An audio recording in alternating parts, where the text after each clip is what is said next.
할렐루야. 안 나오네. 다 안 나오네요. 아멘. 이게 안 나옵니다. 나옵니까? 아멘. 할렐루야. 자, 이번 메시지 7번에 왔습니다. 제목을 같이 한번 선포해 보실까요? 다니엘서 1장부터 6장까지에 있는 하나님의 경륜에 관한 6가지 사례들. 아멘. 다니엘서 1장부터 6장까지 있는 하나님의 경륜에 관한 6가지 사례들.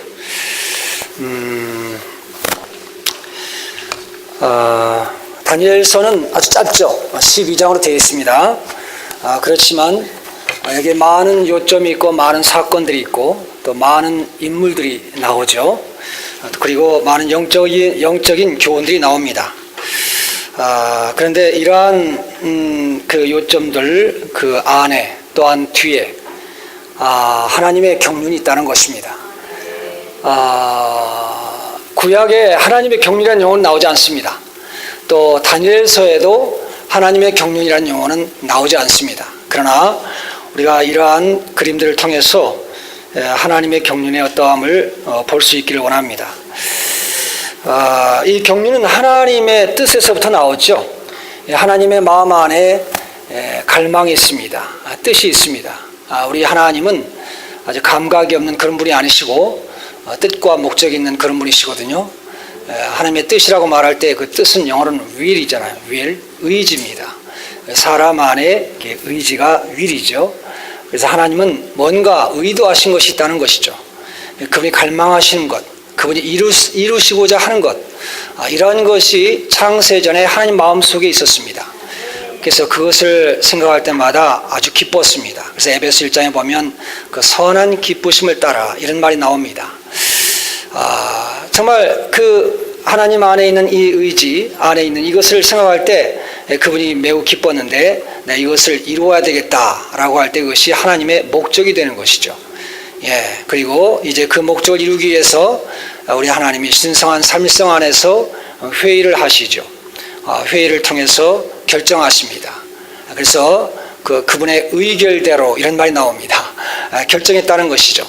우리 하나님이 결정하신 것은 누구도 변개할 수가 없습니다. 누구도 바꿀 수가 없고 폐할 수도 없고 하나님이 결정하신 것은 반드시 그분의 의지에 따라서 이루신다는 것을 말합니다. 그래서 이제 그분이 결정하신 것을 이루시기 위하여 그분은 이 경륜을 세우셨죠. 그리고 이 경륜 안에서 그분이 계획하시고 안배하시고 이제 안배에 따라서 일을 진행하심으로 말미암아 목적을 하나하나 이루어 나가시는 것을 볼 수 있습니다. 이제 우리가 이 경륜이라는 용어는 사실 신약에서도 5번밖에 나오지 않습니다. 헬라어로는 오이코노미아죠. 오이코스 플러스 노모스인데 그것은 집의 법, 집의 법규라는 말입니다. 하나님의 집은 아주 크죠. 우주적이죠. 이 집을 운영하는 데 있어서 이러한 경륜이 필요한 것입니다. 그래서 여기에 그 행정이 있고 어떤 안배가 있습니다. 지금 우리가 이 다니엘서를 볼 때 어떤 그 시대적인 안배가 있는 것을 볼 수 있지 않습니까?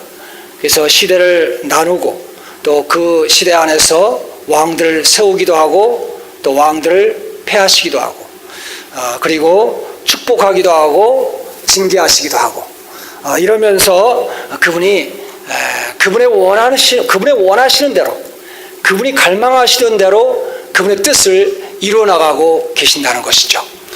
우리가 여기 있는 많은 사건들이 있지만 그런 사건들 가운데서 하나님의 운행하심을 볼 수 있기를 원합니다. 하나님은 그분의 목적을 이루기 위하여 한 백성을 선택하셨는데 그들이 곧 이스라엘이죠. 이스라엘을 통해서 하나님은 그분의 뜻을 이루기 원하셨습니다. 그들 가운데 거하실 뿐만 아니라 그들을 통해서 하나님의 영광을 나타내기를 원하셨죠. 하나님은 그들 가운데 계시고 또 그들도 하나님을 의지하고 서로 안에서 안식하는 그러한 집일 뿐만 아니라 또한 그분의 권위가 통행되는 왕국을 세우기를 원하셨던 것입니다. 그러나 이스라엘 백성들이 타락했고 그들은 우상을 숭배하게 되었죠. 심지어는 그 어떤 우상을 세워놓고 레인들을 이렇게 데려다가 제사장 삼아서 섬기도록 하지 않습니까? 그렇기 때문에 하나님은 그들을 우상을 섬기는 땅인 바벨론으로 포로로 끌려가게 한 것을 볼 수 있어요. 이 모든 것이 다 하나님의 이러한 손길 안에서 이루어진 것입니다. 하나님이 허락하시지 않으면 어떤 것도 이루어질 수가 없습니다. 그러나 하나님이 이 모든 것을 정말 다 허락하시고 그분의 사랑하는 백성이지만 포로 가운데 끌려가서 이제 우상을 섬기는 땅에서 그들이 정말 하나님의 어떠한 그 권익을 완전히 상실해버린 것 같은 그러한 상황에서도 이제 하나님이 여전히 또 아무것도 하지 않는 그런 분이 아니라 거기에 있는 몇 명의 이기는 한 무리를 통해서 이제 그분의 갈망을 이루어가고 있다는 것입니다. 그들이 바벨론의 포로로 끌려갔을 때 사실 하나님의 정하심에 의하면 70년입니다. 에레미야가 예언을 했죠. 70년 후에는 그들이 다시 본토로 돌아온다고 되어 있습니다. 이것을 다니엘은 알았죠. 알았기 때문에 다니엘은 계속해서 하나님 앞에 나아가서 이것을 아뢰고 기도하고 간구하는 것을 볼 수가 있습니다. 그러나 함께 끌려갔던 많은 사람들은 이것을 다 잊어버리고 정말 여전히 그런 우상 숭배하는 가운데에서 이게 머물러 있는 걸 볼 수가 있는데요. 우리가 정말 여기서 하나님의 경륜에 관한 이런 사례들을 다시 한번 볼 수 있기를 바랍니다.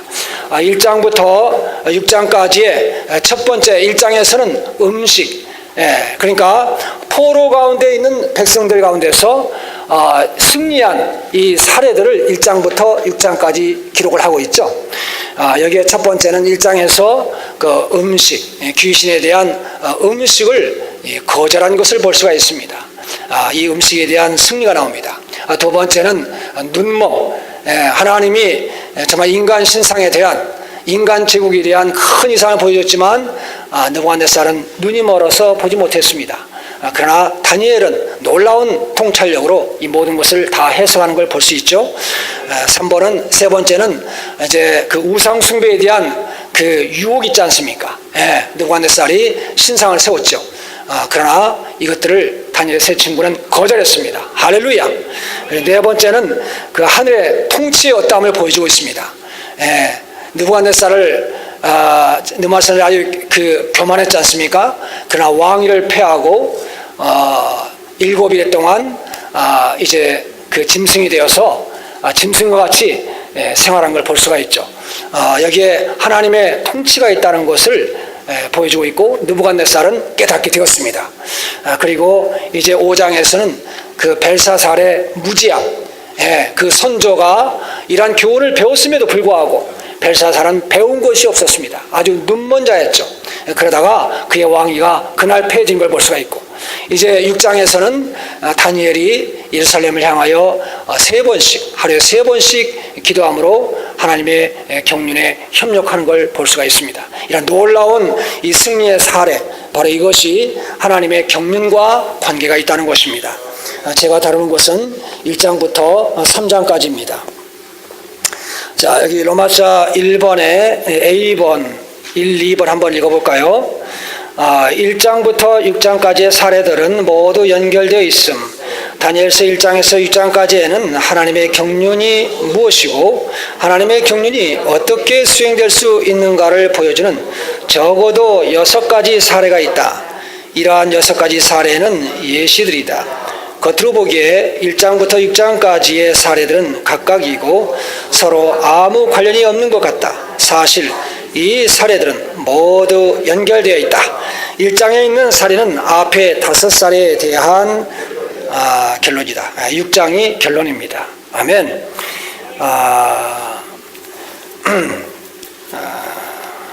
그리고 여기 B번 한번 보겠습니다. B번 1장의 첫 번째 사례.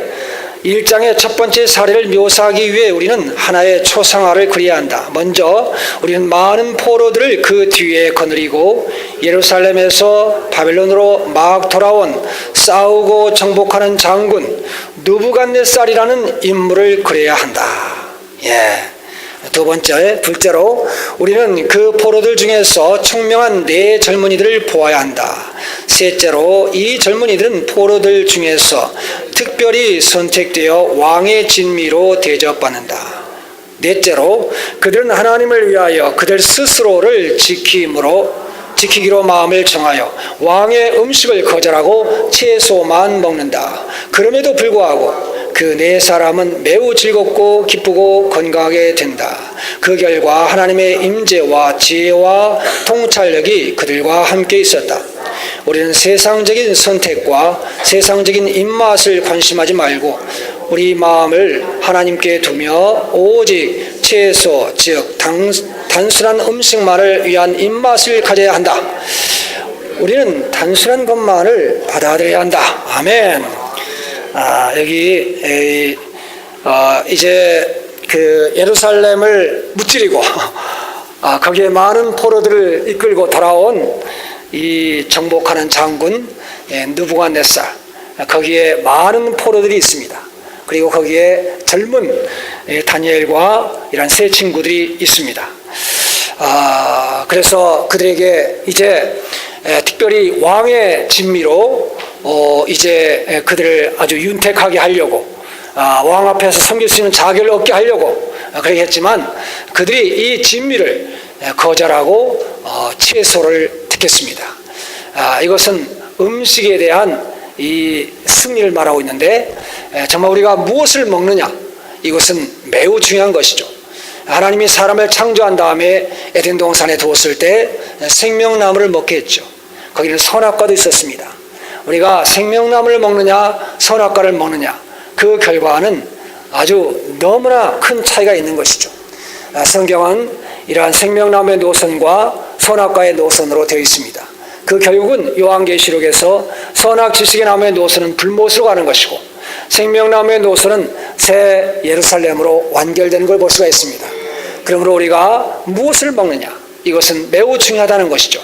여기에 느부갓네살은 귀신에게 바친 음식, 우상을 섬길 때 드린 그런 많은 음식들, 그런 것들을 매일매일 먹었습니다. 그러므로 인하여 그는 이러한 영적인 눈을 상실했습니다. 어떠한 하나님의 마음 안에 있는 그 깊은 것들, 하나님의 갈망, 뜻, 이런 것들을 도무지 알 길이 없죠. 심지어는 그에게 이러한 놀라운 정말 꿈을 통한 이상을 보여줬음에도 불구하고 그는 이 이상을 자기가 보았지만 그것마저도 잊어버리고 사람들에게 정말 자기 꿈을 알아맞히라고 하지 않습니까? 주 예수님.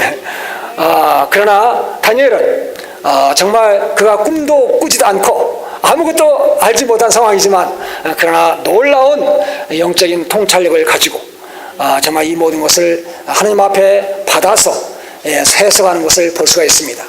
이것은 우리가 어떠한 음식을 먹느냐에 따라서 어떤 종류의 사람이 되는가를 말해주고 있는 것입니다. 우리는 합당하게 생명나무의 노선 안에서 생명나무이신 하나님을 접촉해야 되고 하나님과 매일 교통해야 되고 하나님을 흡수해야 되는 것이죠.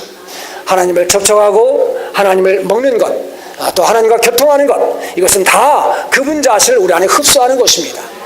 정말 우리가 무엇으로 채워지냐에 따라서 우리가 어떠한 사람이 되느냐를 말하는 것이죠. 우리 찬송가 중에 그런 찬송가 있습니다. 주 채우면 주되고 흙 채우면 흙돼, 내 자신 비울 때 주 만유 채우리. 우리 하나님은 우리를 그분 자신으로 채우기를 원하십니다. 정말 우리는 하나님을 담는 그릇으로 되어 있죠. 이 그릇은 반드시 무언가를 담아야 되는 것입니다.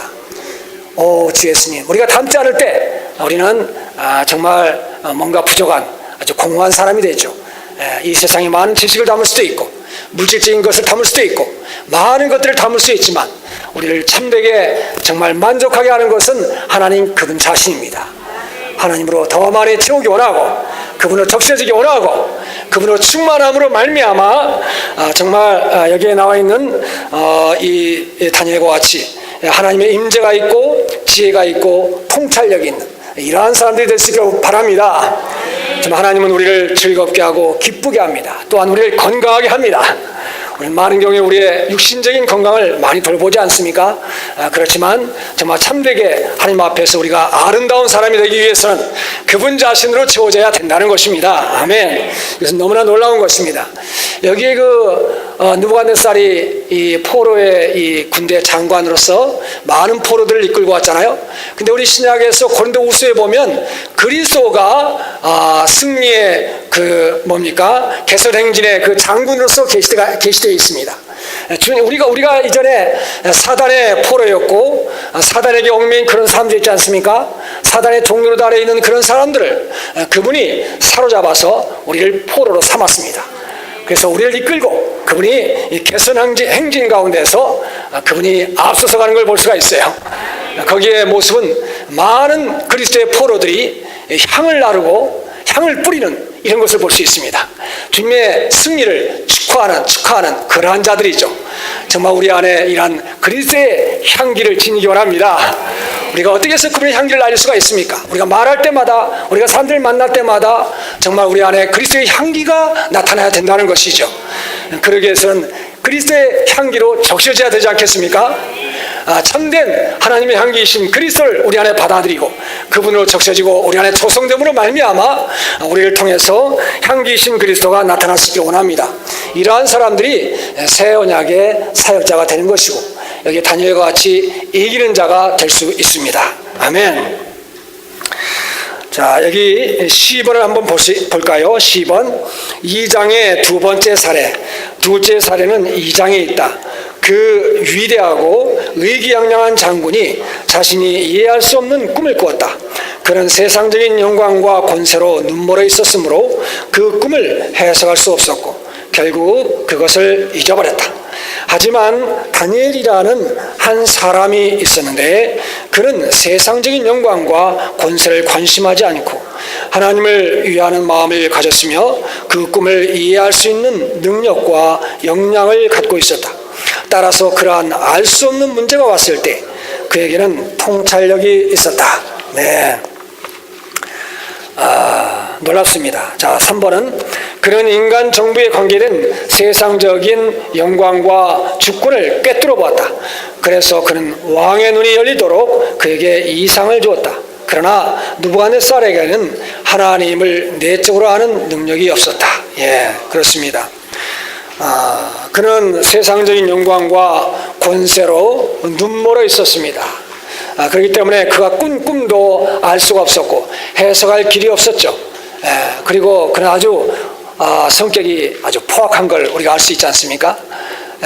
내 꿈을 알아맞혀라. 그리고 해석해라. 만약에 그렇지 못하면 쪼개겠다. 정말 얼마나 험악한 말입니까? 오, 주 예수님.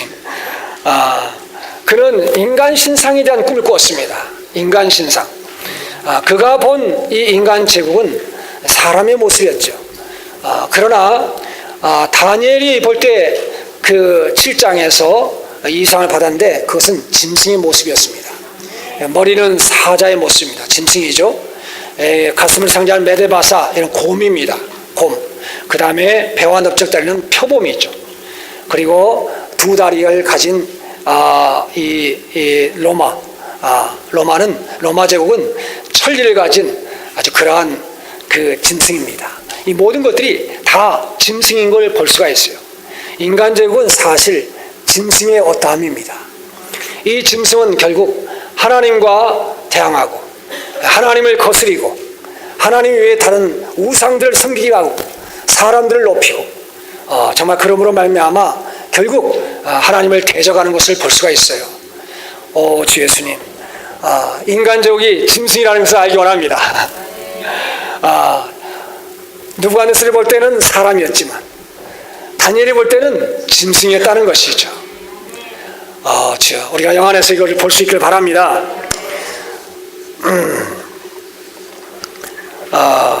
우리가 이러한 그 이상을 볼 때 정말 하나님의 움직이심 안에서 우리가 어떤 지점에 와 있는지 우리가 볼 필요가 있다는 것이죠. 바벨론 제국도 지나갔고 메데바사도 지나갔고 헬라 제국도 지나갔습니다. 사실 로마 제국도 지나갔습니다. 우리는 어디에 와 있습니까? 열 발가락에 가까이 와 있죠. 바로 인간 제국의 마지막 부분에 와 있다는 것입니다. 그러므로 정말 우리는 이 마지막 부분에서 우리 자신을 어떻게 예비해야 되는가? 주님은 뜨인 돌로 오셔서 이 인간 제국을 무너뜨리고 바람 앞에 겨와 같이 아주 사라지게 하십니다. 그런 다음에 이 땅에 그분의 왕국을 세우기를 원하십니다. 그분의 갈망은 이 땅에 그분의 왕국을 세우는 데 있습니다. 그분의 왕국을 세우기 위해서는 반드시 이 뜨인 돌이 있어야 됩니다. 돌이죠. 이 돌은 어디서 옵니까? 돌은 바로 군대죠. 신부 군대. 신부 군대는 바로 신부가 군대가 되는 것이고, 이 신부는 또한 그리스도의 몸입니다. 그러므로 이 시대에 주님이 갈망하시는 것은 그분의 몸이고, 몸을 건축하기 원하시고 몸의 실제를 갖기 원하신다는 것을 우리가 알아야 합니다. 우리는 거듭났습니다. 그분에게 부르심받은 선민이죠. 우리가 정말 참된 선민입니다. 우리는 그분의 갈망을 위하여 함께 부르심받아서 지금 교회 안에 있는 것입니다. 그러나 우리가 교회 생활 안에 있지만 이 교회 생활을 하는 것으로 만족해서는 안 된다는 것이죠. 교회 안에서 우리는 하나님의 경륜을 봐야 되고, 그분의 마음의 갈망이 무엇인지, 그분의 마음이 어디에 맞춰져 있고 어디에 고정되어 있는지 봐야 되는 것이죠. 그분은 이 교회가 그리스도의 몸으로 건축되기를 원하고 있습니다. 이 교회는 다 지방적으로 나타나 있죠. 여기저기 많은 지방들이 있습니다. 그러나 이 몸이라고 말할 때 이 몸은 우주적입니다. 이 몸은 또한 유기체입니다. 이 몸은 생명이 가득하고, 이 몸은 조직이 아닙니다. 이 몸은 살아있죠. 이 몸은 또 움직입니다. 어떤 기능이 있습니다. 그리고 이 몸은 어떤 표현이 있다는 것이죠. 이 몸이 누구의 몸입니까? 그리스도의 몸이죠. 그렇기 때문에 그리스도가 우리에게 필요한 것이고, 그리스도가 우리의 생명이 되셔야 되고, 그리스도가 우리 안에 정말 가득 채워져야 됩니다. 그래서 그리스도가 우리 안에 가득 채워질 뿐만 아니라 그리스도가 표현되는 이러한 몸이 되어야 된다는 것이죠. 주님은 이 몸을 통해서 그분 자신을 충만하게 표현하기를 원하고 있습니다. 그러므로 하나님은 그분의 경륜 안에서 이 그리스도의 몸을 얻기 원하시고, 이 그리스도의 몸을 얻기 위하여 그리스도가 바로 하나님의 경륜의 중심성과 우주성이 되기를 원하시는 것이죠. 중심성이라는 것은 그리스도가 바로 으뜸이라는 것입니다. 그리스도가 첫 번째라는 것이죠. 그리스도가 최고라는 겁니다. 우리는 여기서 그리스도 한 분을 주목해야 됩니다. 그리스도를 사랑해야 되고, 그리스도를 죽어야 되고, 그리스도를 얻어야 되고, 그리스도로 적셔져야 되고, 그리스도의 생명이 내 안에서 자라야 되고, 그리스도의 생명이 내 안에서 성숙해야 되는 것이죠. 우리가 변화된다, 성숙한다 이렇게 말하죠. 우리가 변화된다는 것은 내 안에 또 다른 생명이 들어와서 나의 생명과 본성이 바뀌는 걸 말합니다. 그러나 성숙한다 이렇게 말할 때 이 성숙은 그분의 분량에 이르도록 우리가 이게 채워지는 걸 말합니다. 성숙할 때 이 성숙은 말은 무엇입니까? 우리 안에 그분의 생명이 가득 채워졌어. 이제 우리를 통해서 흘러넘치는 걸 말하죠. 우리 안에서 흘러넘쳐서 그분의 표현이 가득하다면 우리는 성숙한 사람들로 표현될 것입니다. 이 그리스도의 몸 안에는 그리스도 외에 다른 것이 없습니다. 우리의 천적인 것이 없어요. 세상적인 것이 없습니다. 우리의 선호도 없고 자아도 없고 육체도 없고 그리스도가 모든 것입니다. 할렐루야. 교회는 그의 몸이니 만물 안에서 만물을 충만케 하시는 자의 충만이라고 말했습니다. 그리스도 그분의 충만이 바로 그분이 얻고자 하시는 교회이고, 그분이 이 땅에서 이 교회들이 이 몸으로 건축되기를 바라시는 것입니다. 우리는 다 이 영광스러운 그리스도의 몸의 지체가 되었습니다. 지체로서 우리는 다 살아있어야 돼요. 우리가 살아있기 위해서는 반드시 그리스도의 생명으로 적셔져야 되겠죠. 그리스도는 죽지 않았습니다. 그분이 부활 안에서 여전히 살아계신 분입니다. 그분이 이전에 죽었다고 말하죠. 그러나 지금은 살아있다고 말하고 있습니다. 그분은 음부와 죽음의 열쇠를 가지고 있다고 말하고 있어요. 그분은 음부에 들어간 적이 있지만 이 열쇠를 열고 나오셨습니다. 할렐루야. 그분은 지금 살아계신 분이십니다. 그분이 살아계시고 또한 그분의 지체들이 살아있기를 바라시는 것입니다. 그러므로 정말 이 살아계신 그리스도를 매일매일 접촉하기 원합니다. 이분을 매일매일 얻기 원하고 매일매일 체험하기 원하고 우리는 매일매일 그분과 하나 될 필요가 있는 것이죠. 그분의 마음이 우리 마음이 되고 그분의 갈망이 우리 갈망이 되고 그분의 뜻이 우리의 뜻이 되고 참 우리는 그분과 완전히 하나 될 필요가 있는 것이죠. 그럴 때 그분이 하나님의 경륜의 모든 것이 되시는 것입니다. 할렐루야. 바로 그분의 하나님의 경륜의, 그리스도가 하나님의 경륜의 중심성과 우주성이 되셔서 그분의 이 땅에 이 경륜을 이루어가시는데 바로 그리스도의 몸을 얻기 원하시고, 우리는 이 몸 안에 이 몸의 실제를 가진 자들이 되기를 원합니다. 이러한 사람들이 이 시대에 이기는 자라고 말할 수가 있어요. 예, 이러한 사람들이 신부가 되는 것입니다. 이러한 사람들이 신부가 되는 겁니다. 우리가 이렇게 그리스도를 침묵하고 그리스도를 얻기 위하여 우리 자신을 헌신하고 우리 자신을 드린다면, 매일매일 분투한다면, 우리는 신격에서는 아니지만 생명과 본성에 있어서, 표현에 있어서 그리스도 그분과 동일하게 될 것입니다. 그리고 단체적으로 그분과 수직적으로 연결될 뿐만 아니라 수평적으로 어떤 성도들과도 아무런 간격이 없고 막힘이 없이 정말로 달콤한 그러한 교회 생활을 갖게 될 것입니다. 할렐루야. 주님을 찬양합니다. 이러한 사람들이 몸이고 신부고, 이러한 사람들이 또한 군대가 되는 것이고, 또한 단체적으로 돌이 되는 것이고, 그분과 함께 와서 인간 제국을 부수고 이 땅에 그분의 왕국을 세우는 것이죠. 바로 이러한 갈망이 그분에게 있습니다. 자, 3번 보겠습니다. 3번. 3장의 세 번째 사례 읽어보겠습니다. 3장에서 느부갓네살은 사람들이 경배하도록 그 자신을 상징하는 거대한 금 형상을 세웠다. 그것은 머리가 금으로 되어 있을 뿐 아니라 형상 전체가 금으로 만들어진 것이었다. 그 당시 이 땅에서 하나님의 권위는 상실되었다. 그럼에도 불구하고 바벨론에 몇몇 이기는 자들이 있었고, 다니엘은 그들 중 한 사람이었다. 다니엘은 그의 세 친구들을 위하여 기도하려고 형상의 낙성식에서 멀리 떠나 있었을 것이다. 다니엘의 세 친구들은 영광로 속으로 던져졌지만 그분은 그들에게 아무런 영향을 주지 못했다. 그러므로 3장 끝에서 왕은 이 세 젊은이가 그의 말을 바꾸었으며 죽음을 당하기까지 그들의 몸을 버리기를 두려워하지 않았음을 선한 영으로 인정하였다. 할렐루야. 2장에서 다니엘이 그 금신상, 그러니까 그 인간 신상에 대해서 말하면서 금머리에 대해서 말했죠. 그 금머리, 왕은 금머리니이다 이렇게 말했습니다. 그리고 왕보다 못한 왕이 일어나서 또 그 왕보다 못한 왕이 일어나서, 그러니까 최고의 왕은 다니엘이죠. 아마 그런 말 들었을 때 다니엘은 아주 기분이 좋았을 것입니다. 그래, 그럼 그렇지, 내가 금이지 내가 머리야. 그렇게 해서 그는 정말 교만해졌고, 원래 교만한 사람이죠.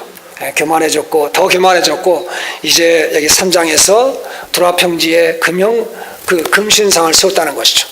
머리에 정금과 동일한 이 정금으로 온 몸을 다 입혔습니다. 그리고 거기에 있는 많은 관원들, 각지에 있는 많은 박사들 다 불러다가 어디 우상 앞에 이제 세워놓고 경배하라고 되어 있습니다. 경배하지 않으면 저 풀무불에 집어넣는다고 말했죠. 이것도 아주 정말로 이 포악한 땅을 볼 수가 있는데, 다니엘은 이 땅의 모든 신들 다 패하는 것 같습니다. 이 느부갓네살은 다실론주의자입니다. 다실론주의자. 이런 신 저런 신 모든 신들을 다 믿고 모든 신들을 다 인정을 합니다. 그런 가운데서도 그런 자신을 최고의 이런 그 섬김의 대상으로서 이 우상을 만들어서 거기에 많은 그 관료들을 모아서 경배하라고 했을 때 그들은 다 백성들의 대표입니다. 그들이 경배했다는 것은 그 다니엘의 모든 백성들이 다 경배하게 했다는 것을 말하고 있습니다. 이건 너무나 심각한 겁니다. 이 날은 정말로 심각한 날입니다. 하나님의 권위는 이 땅에 더 이상 존재할 수 없고, 어떤 이익들을 얻을 수 없고, 이제 우상이 완전히 지배하고 점령하는 그날인 것이죠. 이때 다니엘은 그 장소에 가지 않았습니다. 다니엘은 많은 그 바벨론 안에서도 가장 큰 가장 큰 고을을 다스렸습니다. 그렇기 때문에 그가 왕 앞에 나타나지 않는다는 것은 가장 먼저 발견될 수 있는 상황이지 않습니까? 그런데도 다니엘은 나타나지 않았습니다. 다니엘의 세 친구는 거기 있었죠. 그리고 이 경배를 거절했습니다. 주님을 찬양합니다. 그들에게 우리 하나님께서 이런 담대함을 주셨습니다. 다니엘은 뭐 했겠습니까? 다니엘은 기도했습니다. 그 세 친구를 위해서 기도했다는 것이죠. 오 주 예수님, 주여, 당신의 경배가 멈춰지면 안 됩니다. 당신의 경배가 패해지면 안 됩니다. 정말 이 몇 사람을 통해서 하나님이 여전히 경배를 받고 계셨습니다. 하나님의 권익이 여전히 몇 사람을 통해서 유지되고 있었습니다. 사실 이 몇 사람이 승리를 했지만 이 사람들이 승리한 것이 곧 이스라엘의 승리인 것입니다. 하나님은 항상 이 이기는 자들을 원하시지 않습니까? 요한계시록에서도 각 교회마다 편지를 쓰면서 이기는 자들을 부르셨습니다. 귀가 있는 자들은 성령의 교회들에게 하신 말씀을 들으라 하면서 이기는 자들을 부르신 걸 볼 수가 있어요. 그 교회에서 어떤 사람이 이겼을 때, 한 무리의 사람들이 이겼을 때 그 사람 개개인만이 아니라 그것은 교회가 이긴 것으로 간주하는 것이죠. 그러므로 여기에 몇 사람이 이긴 것은 바로 이스라엘의 승리입니다. 하나님의 승리입니다. 그러므로 만약에 여기서 우상 앞에서 경배함으로 말미암아 하나님의 경배가 패해진다면 이것은 하나님이 패하는 것이고 이스라엘 백성들이 패하는 것이고 하나님의 경륜은 사라지는 것이죠. 너무나 심각한 상황입니다. 그렇기 때문에 다니엘은 여기서 그 친구들을 위해서 기도하기 위하여 멀리 떠나 있었다고 말했습니다. 여기 다니엘서 친구들은 경배하지 않는다고 말했죠. 우리 하나님께서 능히 구출하실 것입니다. 왕의 손에서도 구출하실 것입니다. 구출하지 않는다 할지라도 경배하지 않겠습니다. 할렐루야. 이런 순교력이 필요한 것입니다. 우리 주 예수님도 죽기까지 복종하심으로 십자가에서 죽으셨습니다. 요한계시록 12장 11절에 그 사내 아이들, 이기는 자들 있지 않습니까? 그들은 죽기까지 자기 혼생명을 사랑하지 않았다고 말했습니다. 주님을 찬양합니다. 순교당했습니다. 오치만 이영재님께서도 감옥에 계셨죠. 20년 동안 감옥에 계셨습니다. 그분이 말씀하셨습니다. 내가 이기는 자가 아니면 난 순교를 당해야 된다. 이기는 자가 되지 않을 때 나의 일생을 다 낭비하는 거다. 그러므로 우리의 목표는 이기는 자가 되어야 되는 것입니다. 우리는 이기는 삶을 살아야 돼요. 우리가 이기는 자가 아니면 우리는 순교를 당해야 돼. 내가 주님을 위해서 순교를 당한다면 사내아의 일부가 되는 것입니다. 이 세 친구들은 정말로 담대했습니다. 할렐루야. 그러나 우리가 이러한 내용을 들었겠지만 잘 알듯이 그들의 이러한 선포는 어느 정도 천연적이었다는 것이죠. 하나님이 이러한 환경에서 나를 구출하실 것입니다. 그러나 우리의 체험을 통해서 볼 때 하나님은 환경 안에서 결코 구출하시지 않는 것 같습니다. 제 체험 안에서도 한 번도 주님이 구출해 주시지 않은 것 같아요. 제 기억이 없습니다. 주님을 찬양합니다. 어떤 분들은 하나님이 나를 이 환기에서 지켜주셨습니다. 나를 구출해 주셨습니다. 그러므로 인해서 그분을 경배하고 찬양하고 아주 놀라운 아주 간증을 즐겁게 하는 것을 제가 듣습니다. 그걸 누리지요. 그러나 저 같은 경우에는 한 번도 구출해주지 않은 것 같습니다. 뭡니까? 여기 다니엘 새 친구에 보면 그리스도께서 이 불 속으로 들어오셨다는 것이죠. 할렐루야. 그분이 이 환경 안에 들어올 때 모든 환경은 다 즐거운 상황으로 바뀐다는 겁니다. 불은 여전히 있는 겁니다. 태우는 불은 있어요. 그러나 그 가운데서도 그 불이 어떻게 만질 수 없는 정말 그 효력을 다 잃어버린 것이죠. 그리고 나왔을 때 머리털도 타지 않고 옷에 끓은 냄새도 나지 않고 정말로 멀쩡했습니다. 할렐루야. 그리스도와 계시면 모든 것이 다 유익하고 모든 것이 즐겁습니다. 제자들은 이 갈릴리 바다에서 이렇게 건널 때 파도가 막 일었지 않습니까? 그럴 때 우리 주님은 뱃머리에서 주무시고 계셨었죠. 마태복음에서는 주여 구원하시옵소서 이렇게 나옵니다. 왜냐하면 거기 신분이 왕이시죠. 그런데 마가복음에서는 뭐라 되어 있습니까? 우리를 적어놨는데 우리가 죽게 되었는데 돌아보지 않으십니까? 뭔가 야단치는 것 같습니다. 아주 주님을 책망하듯이 우리가 죽게 된 줄 돌아보지 않고 그리 주무시고만 계십니까? 하면서 이 주님을 깨우는 걸 볼 수가 있어요. 그러나 주님이 계시면은 염려할 필요가 없는 것입니다. 주님이 계시면 모든 상황이 다 즐거운 상황으로 바뀐다는 것입니다. 할렐루야. 정말 우리는 이 환경 가운데서 정말 주님을 앙망하기 원합니다. 때로는 이해할 수 없는 환경들이 오죠. 이해할 수 없는 환경. 그럴 때 우리는 어떻게 해야 됩니까? 그 시편 73편에 보면은 시편 1편에 보면 그 악인은 형통하지 못한다고 되어 있습니다. 근데 73편에 보면 악인이 형통하는 모습이 나와요.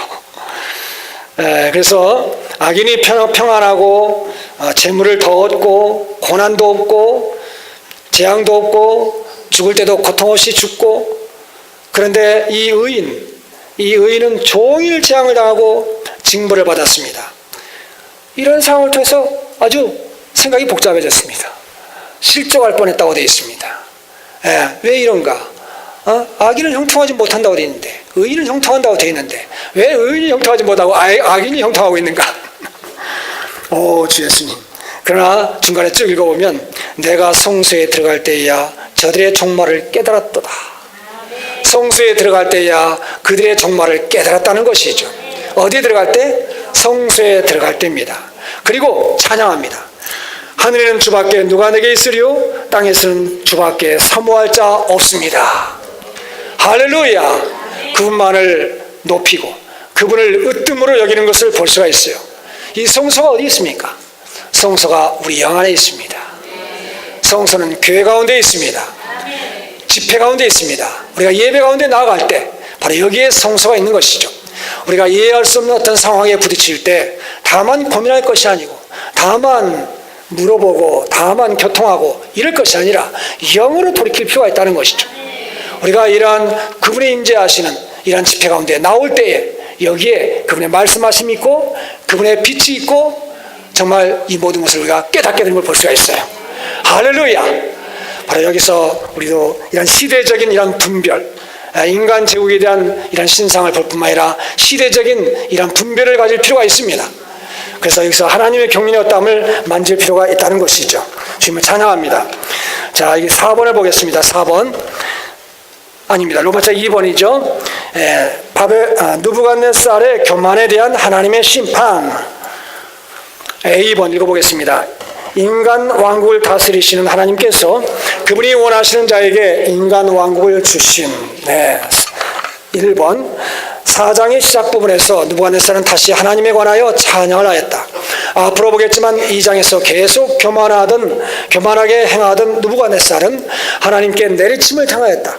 하나님은 그를 드러내셨으며 그가 신사가 아니라 짐승임을 그에게 보여주셨다.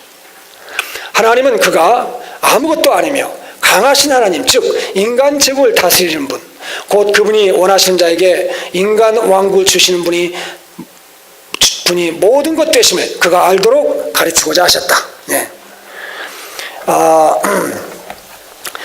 이 느부갓네살은 하나님을 이렇게 찬미하는 이런 부분이 있습니다.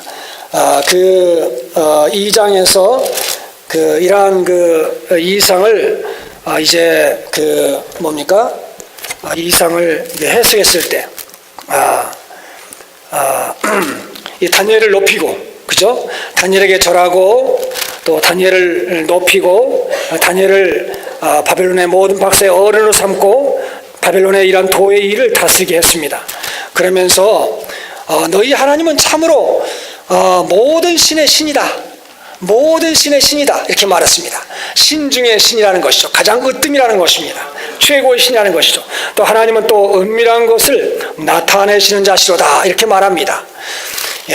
그리고 또 3장에서 그 세 친구가 불에서 조금도 이렇게 타지 않고 거기서 그대로 이렇게 구출된 걸 볼 때 여기서도 또 하나님의 어떠하심을 인정하는 걸 볼 수가 있습니다. 하나님밖에는 다른 신을 섬기지 아니하며 그에게 절하지 아니한 종들을 구원하셨도다. 그리고 하나님께서 이같이 사람을 하나님께 설만이 말한 자, 그러니까 경솔하게 말한 자를 다 쪼개겠다, 이런 말을 합니다.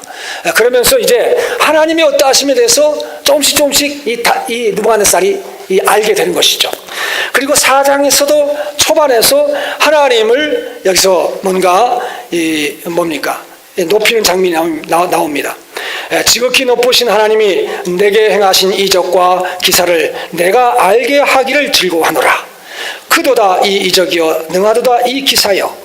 그 나라는 영원한 나라요 그의 권병 곧 통치는 대대에 이르리로다. 이렇게 하면서 정말 우리 하나님의 어떠하심을 이제 이 느부갓네살이 말을 한다는 것입니다. 그런 가운데서도 그는 여전히 교만했습니다. 그렇기 때문에 이 4장에서 큰 나무에 대한 이상을 보여줬죠. 온 땅의 중앙에 서 있는 나무입니다. 이 나무가 얼마나 크든지 땅 끝에서도 보인다는 거예요. 땅 끝에서도. 여기에 잎사귀와 열매, 그 다음에 잎사귀와 열매가 있고 뭐죠? 잎사귀는 아름답고 열매는 많아서 만민의 식물이 될 만하고, 들짐승이 그 그늘에 있으며 공중에 나는 새가 그 가지에 깃들이고 무릇 혈기 있는 자가 거기서 식물을 얻더라. 이 놀라운 나무입니다. 이 나무는 느부갓네살 그 자신을 말하는 것이죠. 그럴 때 한 순찰자가 내려와서 이 나무를 베어버리고 가지를 찢고 그 잎사귀를 떨어버리고 열매를 해치고 짐승들로 그 아래서 떠나게 하고 새들을 그 가지에서 쫓아내버렸습니다. 그리고 구루터기만 남겼습니다. 그리고 구루터기를 철과 노수로 이게 동요맨 걸 볼 수가 있습니다. 그리고 어떻게 됩니까? 여기에 보면 짐승의 마음을 받아서 이제 7대를 지낸다고 되어 있습니다. 오, 주 예수님. 바로 이것은 다니엘의 이것은 느부갓네살의 어떠함을 말하는 것이죠. 이걸 또 다니엘이 이렇게 그 해석을 하고 여기에서 20 아멘. 이렇게 어쨌든 다니엘이 해석을 했습니다. 해석을 했는데 이제 12달이 지난 다음에 바로 이러한 일이 실제로 일어났다는 것이죠. 느부갓네살이 그 바벨론 궁 지붕에서 거닐 때에, 바벨론의 이 성은 굉장히 큽니다. 제가 보니까 이 약 100km 정도 된다고 그러더라고요. 그 거리가 100km, 이 성의 성, 이 거리가 100km 정도 됩니다. 굉장히 큰 성이고 바벨론 궁도 아주 대단합니다. 그것은 이 느부갓네살이 통치하는 기간에 어쨌든 세워졌죠.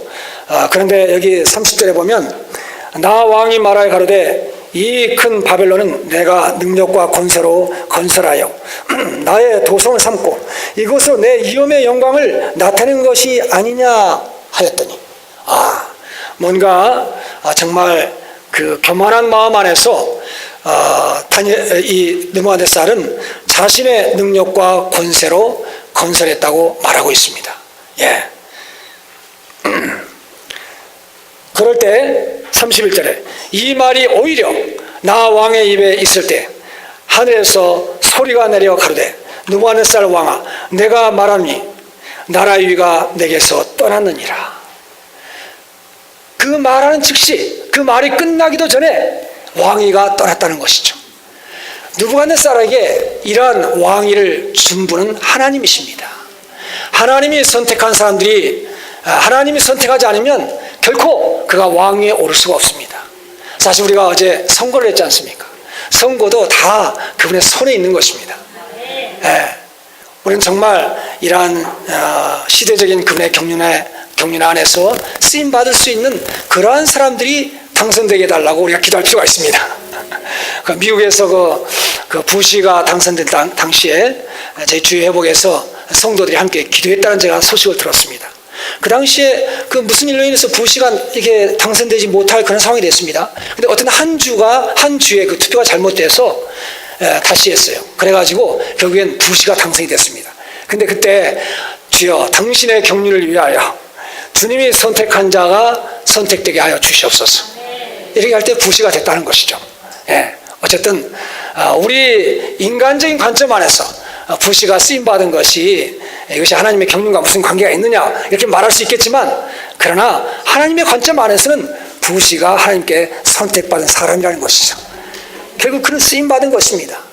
정말 우리가 이 선거를 할 때 정말 이 하나님의 경륜의 관점 안에서 그분이 선택한 사람들을 투표해야 된다는 것이죠. 할렐루야. 어쨌든 여기에 느부갓네살도 하나님이 선택한 자가 아니면 결코 그가 왕이 될 수가 없는 것이고 그러한 권세를 가질 수도 없는 것이죠. 그러나 그는 교만했습니다. 자신이 뭡니까? 능력이 있고 권세가 있어서 이런 모든 것들을 다 이루었다고 생각을 했습니다. 그리고 그렇게 말을 할 때 즉시 그는 짐승이 되어버렸죠. 여기 보면 7때라고 되어 있는데 이 7때는 49일이라고도 말하고요, 어떤 해석은 7년이라고도 말합니다. 그러나 아마 49일이 될 거라고 느껴집니다.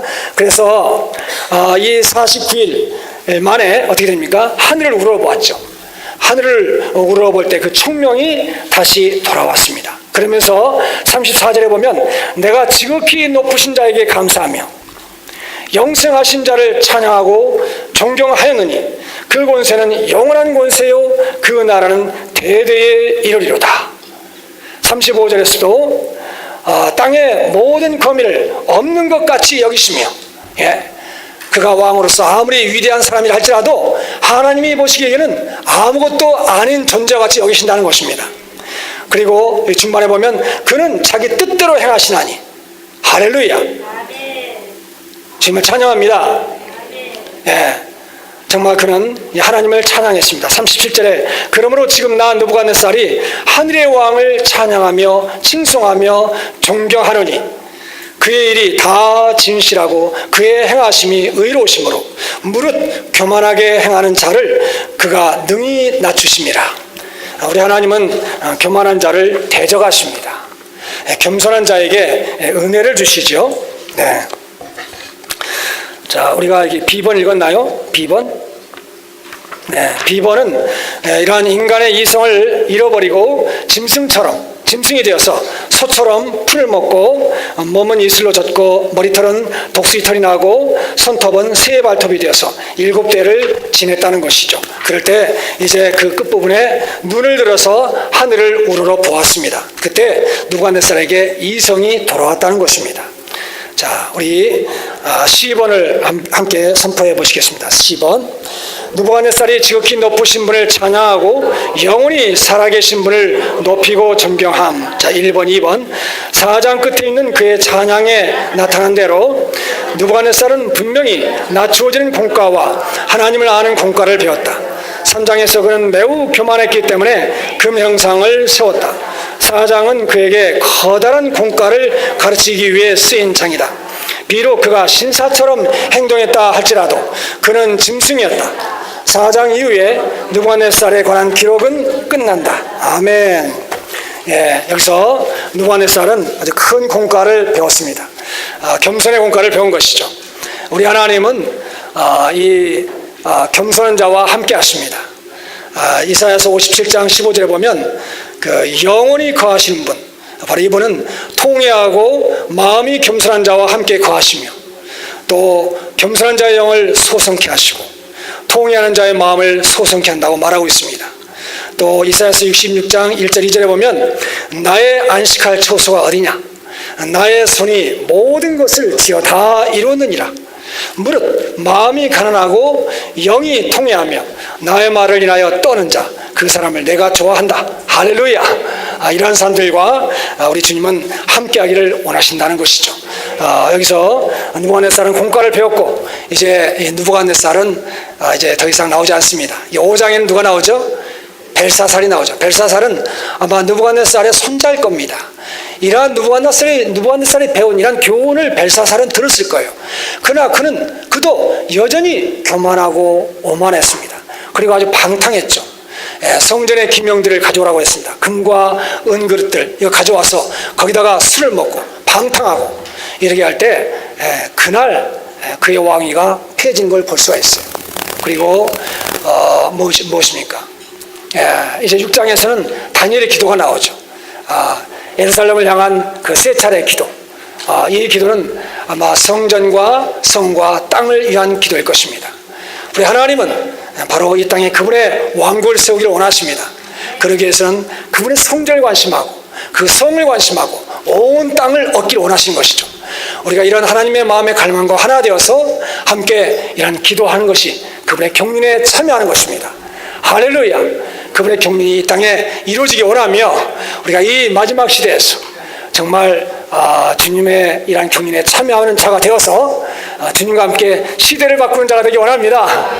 주님은 한 물에 이기는 자들을 원하십니다. 이런 한 물에 이기는 자들과 함께 뜨인 돌로 인간 제국, 이 짐승, 그죠? 이 짐승으로 상징된 인간 제국을 주님이 끝내시고 바로 이 땅의 다음 시대 곧 그리스도의 왕국을 가져기를 갈망하신다는 것이죠. 바로 이것이 그분의 마음 안에 있는 것이고 바로 이것이 하나님의 경륜입니다. 주님을 찬양합니다. 이러한 사례들 통해서 우리에게 더 분명하게 보여주신 것을 감사합니다. 아멘. 여기서 마치겠습니다. 예.